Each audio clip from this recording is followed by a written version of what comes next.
What's up, YouTube? This is Nurse Ratchet, newly back into slot cars after about a 40-year hiatus. My wife got me a giant AFX racetrack for Christmas. Now I've purchased a couple other tracks because I'm going to turn this room into a giant race car track, basically, and some trains over here. I'll get rid of all that furniture later. But I want to do a quick review, basically, of the AFX tracks that I have at this point. Like I said, I got the giant set for Christmas.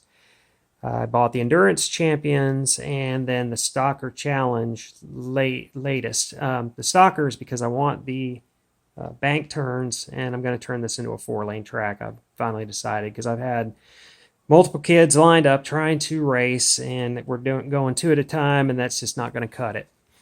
But my experience with the 3 AFX tracks that I've purchased at this point obviously is good because I wouldn't have purchased a second. It came with the variable power supplies, which is good, a good start. I've actually changed that to, well, I say variable. They've got low, medium, and high settings.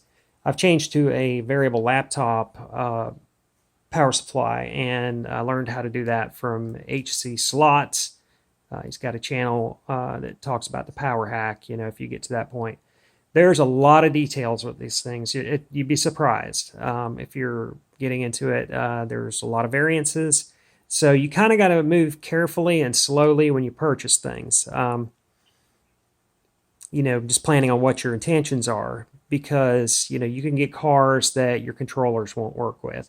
You can wind up with cars that are way too fast for the track that you have. I mean, you can't control them properly. I mean, I'm kind of going through that at this point, having to purchase separate controllers for hot rods that I got, and, you know, my AFX controllers don't work with, which I'm not really, you know, too concerned. I knew that was the case, so to speak. I wanted to upgrade my controllers and my things anyway. But the reliability and the ease of use of the sets is great. The cars that come with it have been great. They're very easily controlled. I've got these Mega G Plus sitting here, from one from each kit, basically, and they're really well controlled with the controllers that come with it. They're 120 ohm controllers, and they work great for these cars, but not very good for some hopped up cars or faster vehicles. But really, just wanted to say that AFX has been a great brand. I mean, that's what I raced on when I was a kid too, you know, a long time ago, obviously. But what I'm doing now, like I said, I'm going to go to a 4-lane situation. But the quality of the AFX has been really good for HO that I've tried. I haven't had any unserviceable parts in any of it. All the track has been good. All the controllers, the cars, everything's worked really well. You just got to be careful and move slowly. And my number one recommendation, if you pick up one of these tracks, if you think you're going to need a 4-lane, go ahead and get the 4-lane set right off the bat. Like my wife bought this one, for the, you know, mega or giant track or whatever, for Christmas. So it was a 2-lane set. I guess she probably did that just not knowing that, you know, I was going to get it and be like, wow, I love this. I'm going to play with this all the time. But if you think that's something you're going to be interested in, just go ahead and buy the 4-lane set. They're about the same price, in the same price range, like $230, somewhere in that range. I got all my stuff from RC Superstore, the sets anyway. I buy a lot of things off eBay. I bought stuff from Professor Motor.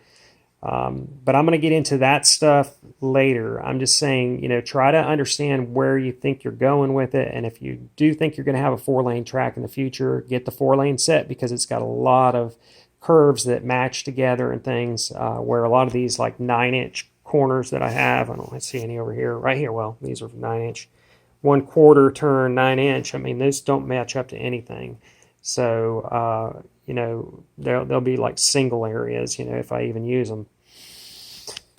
But basically that's it. I just want to tell you that AFX, it seems to be a really good brand from what I can tell at this point for HO slot cars. And, you know, just get involved with Facebook groups. The one that I've gone to primarily has been HO slot car enthusiasts.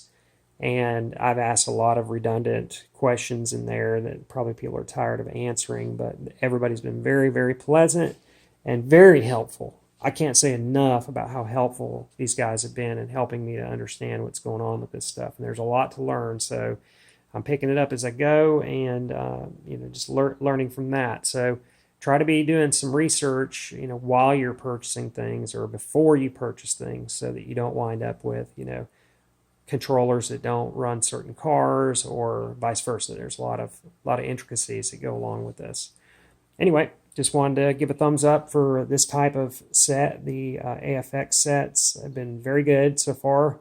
Like I said, I wound up buying more of these so that it's cheaper than buying the individual track. Plus, you get a couple of free cars, another power supply, stuff I can probably turn around and resell on eBay at some point.